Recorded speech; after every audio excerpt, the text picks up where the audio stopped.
You know, people keep saying, stop comparing Trump to Hitler. But here's the thing, it's not random people making these comparisons, it's historians, like actual experts who study authoritarian regimes for a living.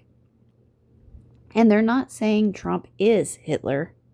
They're saying the patterns we're seeing right now look dangerously familiar.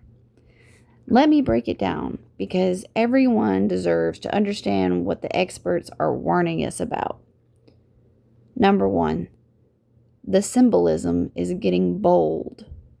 At Trump's inauguration, Elon Musk did a raised arm salute that multiple historians flat out called a Nazi salute. Steve Bannon did one earlier this year, too. Historians say this stuff matters. Authoritarian movements start with symbols before the policies catch up. Number two, the enemies within language. Hitler blamed everything on a corrupt internal enemy.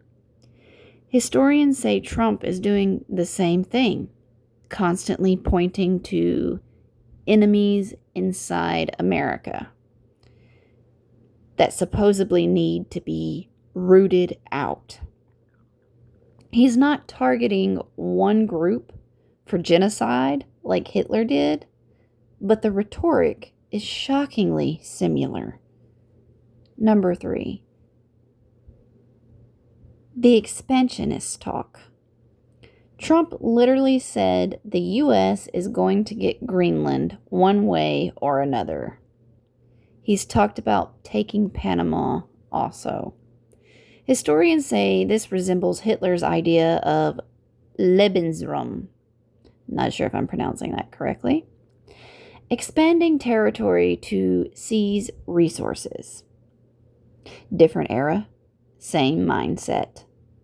If I want it, I'll take it. Number four, power over democracy. Hitler was driven by racist ideology. Historians say Trump is driven by pure personal power, needing loyalty, control, and praise at all times. But both shared zero respect for limits, obsession with eliminating obstacles, belief that only they know the truth. That's dictator territory.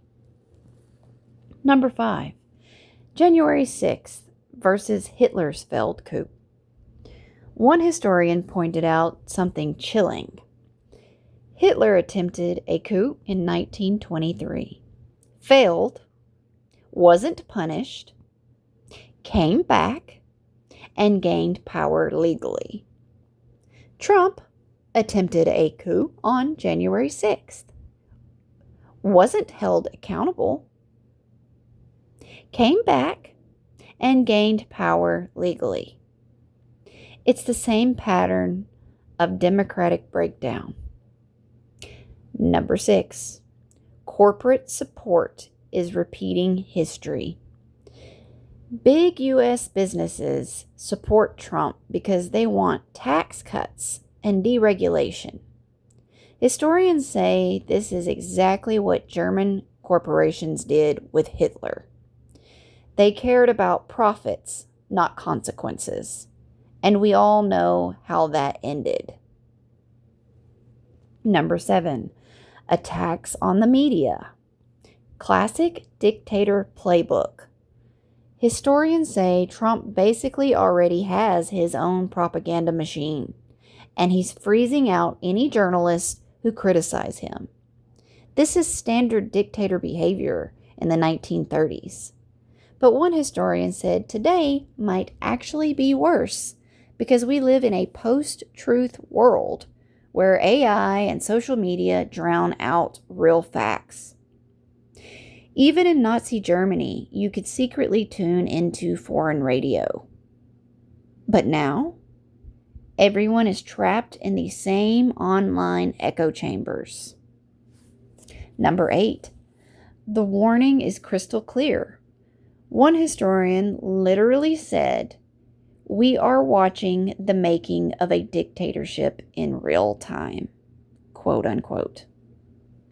Another said democracy is severely imperiled, quote unquote. These are not dramatic YouTubers. They are professors from major universities, and they're scared. Here's the bottom line. Nobody is saying Trump is Hitler. They are saying the warning signs, the attacks on truth, the power grabs, the enemies within rhetoric, the coup attempt, the business complicity, all match the early stages of authoritarian regimes, including Nazi Germany. And ignoring the early stages is how democracies fall.